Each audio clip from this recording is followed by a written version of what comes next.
move across to David, who's going to come at this from yet another different angle. We are going to find the maximum number of different angles that there are in this session, and I'm looking forward to handing across. So, David, coalition and generic blue, take it away. Thanks very much. How's the audio check? Is that good? It's fine. All right, awesome.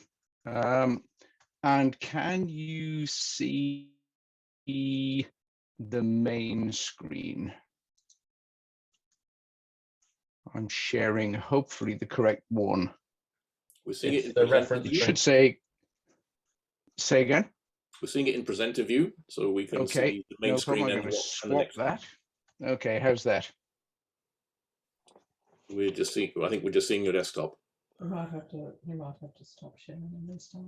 Hold on just a second, then.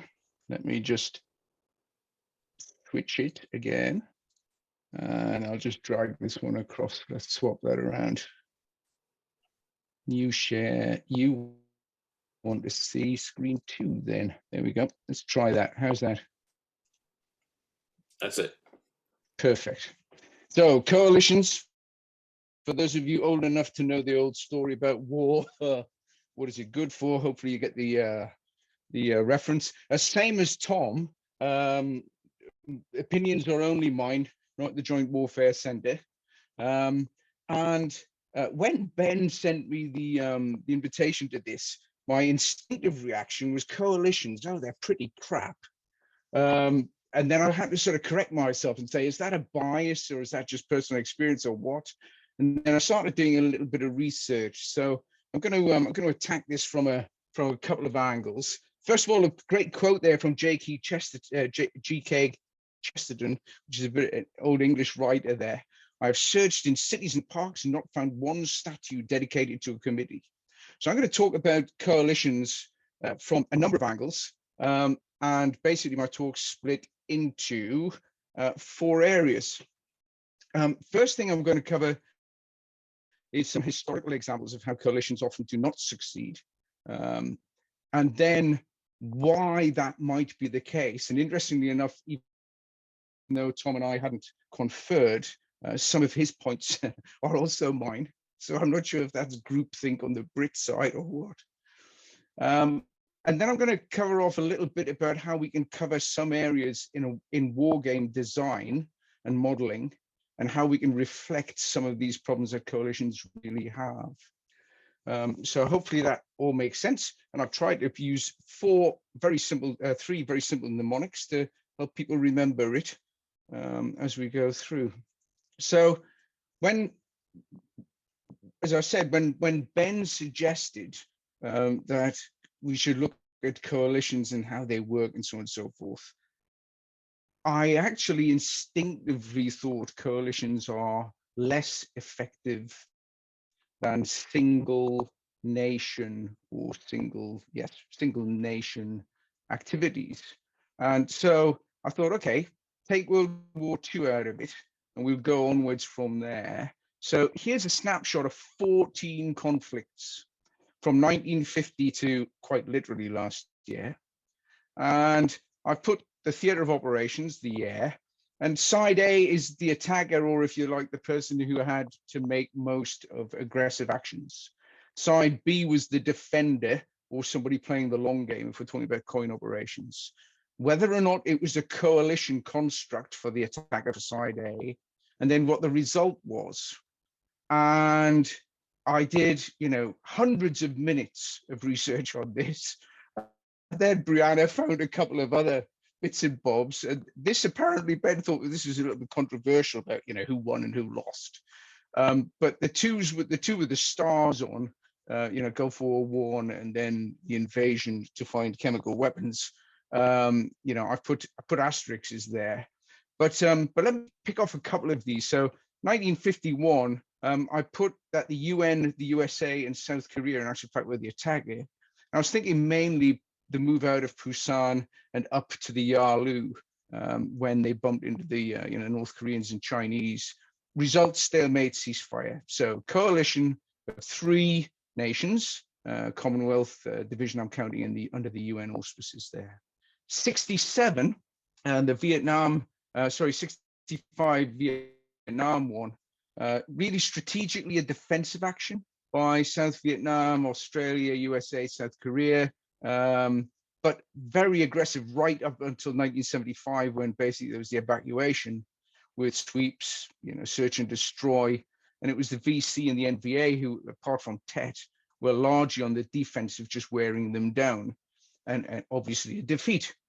The two Arab-Israeli conflicts there, obviously defeats. Afghanistan is an interesting one there. I put the Soviet Union, Russia, Ukraine, Belarus, Moldova, and Afghan national forces. And I'm counting that as a coalition. I've said yes as a coalition because I'm defining a coalition as a group of nations or nationalities which have a difference in both language, ethnic divides, mismatch of kit, motivation and doctrine and training. And I studied, quite a bit about the Soviet Union's problems in Afghanistan in a previous life. And basically, they only trusted their own White Russian units. They didn't trust any of the other factions that were involved in Afghanistan from 79 onwards. So you can argue a few of these in terms of, was it a stalemate, was it a victory, whatever it is. But if you take the criteria that I've applied to it, out of 14 conflicts, and they were all larger than a division, by the way. There's a ton more if you go lower down the operational scale.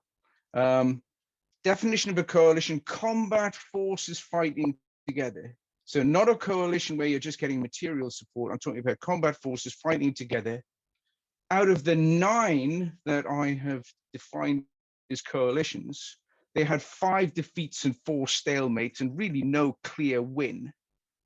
Out of the 5 non-coalitions, they had 5 victories. And if I go back just very quickly, all right, here's the ones that weren't coalitions: UK and the Falklands, Russia and Georgia, Armenia and Nagorno-Karabakh, blah, blah, blah, blah, blah. So generally speaking, non-coalitions appear, as I say, after hundreds of minutes of research, to be more successful. A couple of thoughts. Does it make a difference if a coalition is in an offensive posture or if a coalition is in a defensive posture?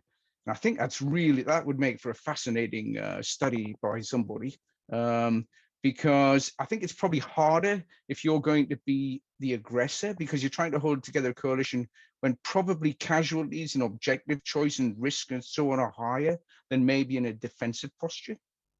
And I also think that it probably makes a huge difference as to what percentage of different forces you have in the coalition.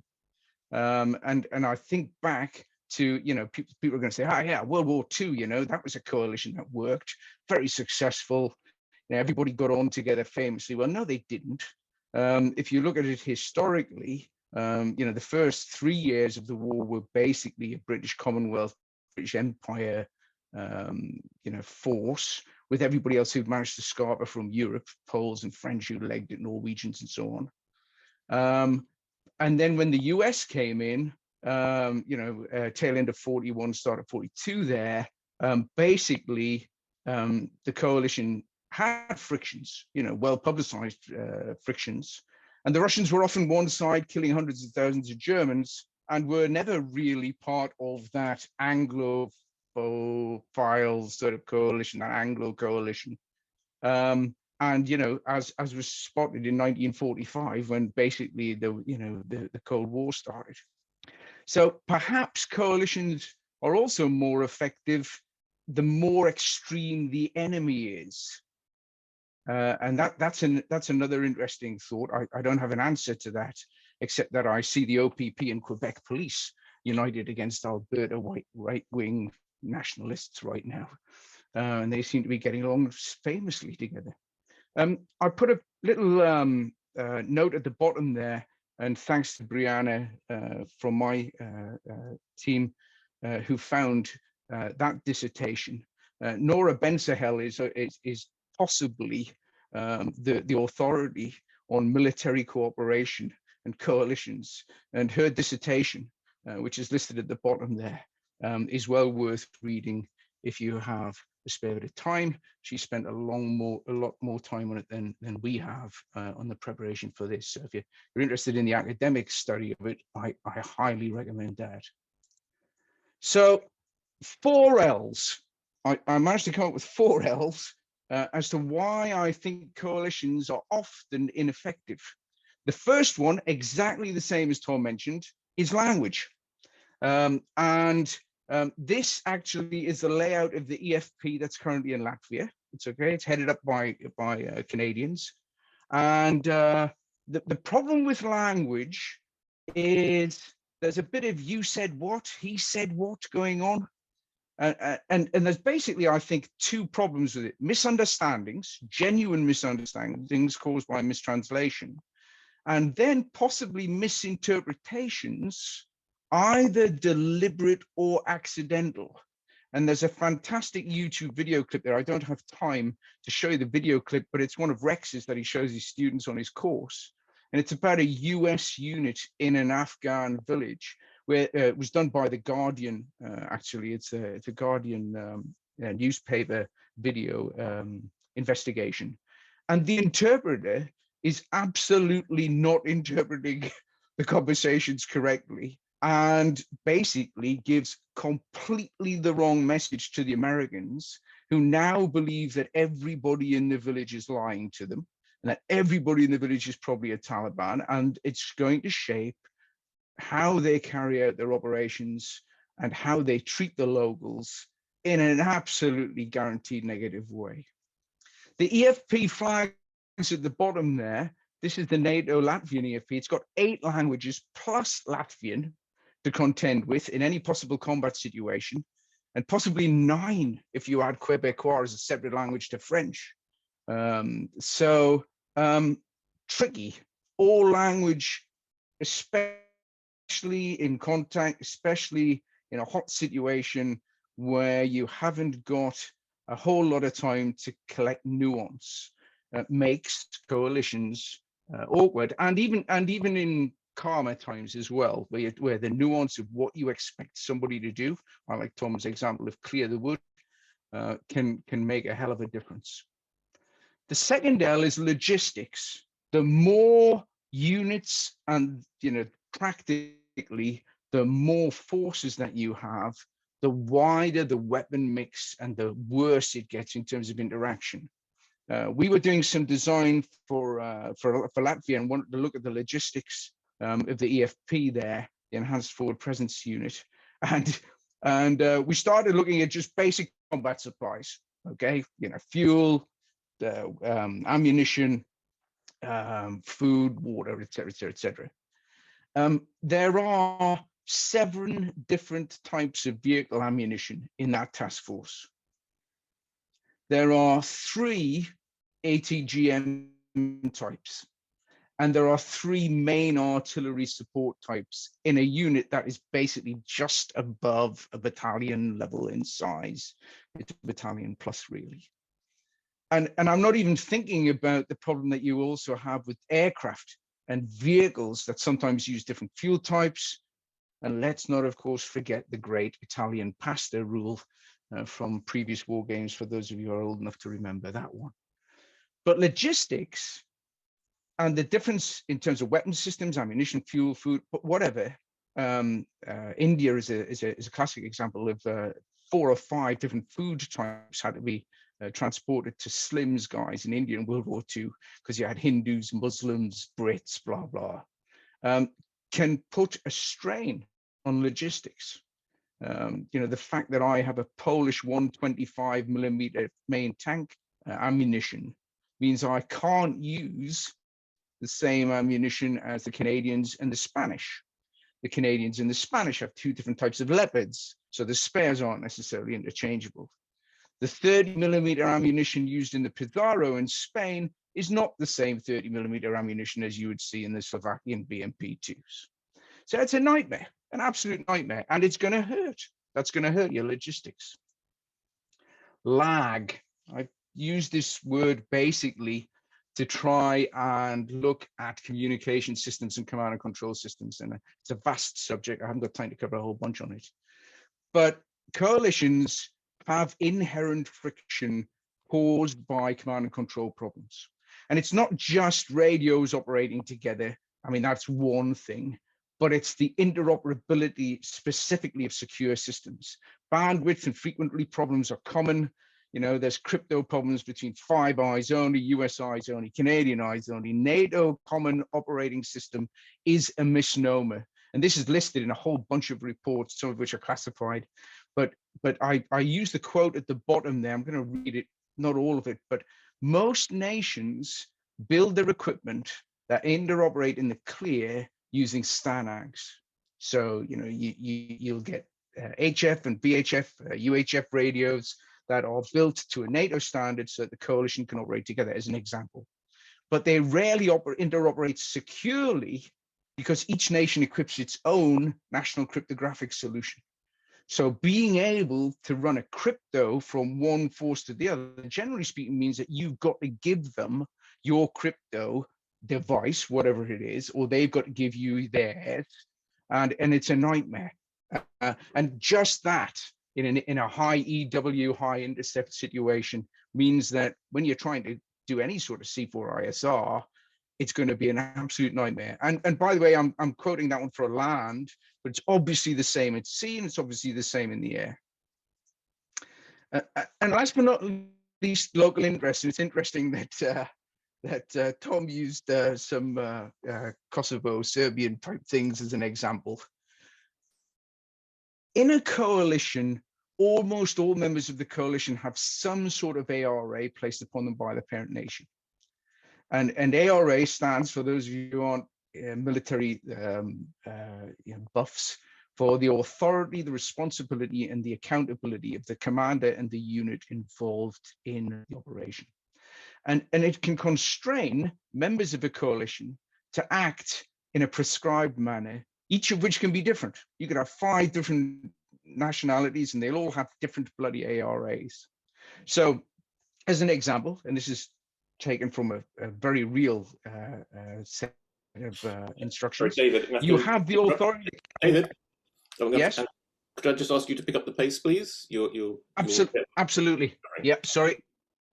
Yeah, you have the authority to carry out only defensive operations to protect yourselves unless you ask for permission, and that usually is the capital of the nation. Because you've signed up to the anti-mining protocol, you can't lay any mines. The other dudes will have to do it, and you will be held accountable if any of your allies command or shoot any civilians by accident. And bottom left-hand side, the Dutch peacekeepers who didn't manage to stop anybody in Srebrenica from getting wasted and who are still embarrassed about it. I've spoken to Dutch officers about that. They still are so embarrassed about that as a situation. But the problem was the same for Romeo Dallaire in Rwanda. You know, you have the permission to do X, not this, yes, that. So what each member often considers in a coalition is also different. And I've used 4 T's here to try and get to that. First of all, trust. Do you trust the head of the mission to give you a realistic mission? Do I trust you not to kill or torture somebody when I'm actually not there, if I'm in charge of the coalition? Treachery. Is that coalition member going to switch sides? It's not the same as the above. The first one is trust. The second one is actually possibly switching sides. The 2 other T's are also commonly found in coalitions. I may just about trust you to follow me, but I'm not expecting you, nor perhaps have you even stated, that you will get out in front of me and take an aggressive action. And then last but not least, typical, your track record says that you usually do this. I don't trust you because your history is that you will surrender, that you will fail to turn up, that you will fight like hell and possibly kill a lot of people that I don't want you to do. So 4 T's, these are the characteristics of potentially members of your coalition. So how do we represent all of this in a war game?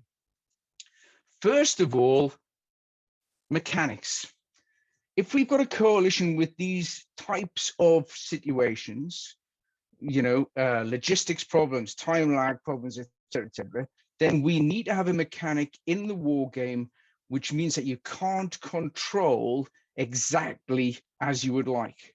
So if you order unit X, perhaps that unit won't do what you want because it's not a main member of your force. So we need to build into war games a way of enforcing OODA delays and lags to reflect those weaknesses. Morale. Not all nationalities are equal. This is not racist, but actually reflects training, commitment, and the ARAs and equipment capability that they're working under. If in your war game, every member of your coalition has the same capability, that's probably unrealistic. And if you're not comfortable with assigning morale for political correctness reasons, then randomize it. Some members of your coalition will be very brave, other members of your coalition are likely to be a big chicken. Mission capability. This is the limit on actions that a particular coalition entity can have in the game. So coalition member A is not allowed to take any offensive action because they don't have indirect fire direction, or they have no counter jamming equipment, or whatever it might be. You can build that in so that all coalition members do not have the same capability. And last but not least, slightly different, the players can be given a limit on their actions, either confidentially or openly, but it's a player limit, not a capability limit. This is something that they have been told that they can't do by their command. And if we build these 4 M's in, probably what we've got is a game which represents a coalition situation slightly better. So what have I covered?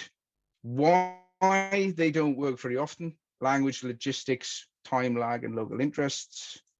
What each side considers: trust, treachery, tailgating, maybe I'll only follow somebody, and what are my typical reactions to things? And then how do we make a war game that represents that? What mechanics do we have to build in? Make sure everybody has different morale and mission capabilities. Make sure that players, not role playing, but are told what their national force will be able to do. That's it. Over.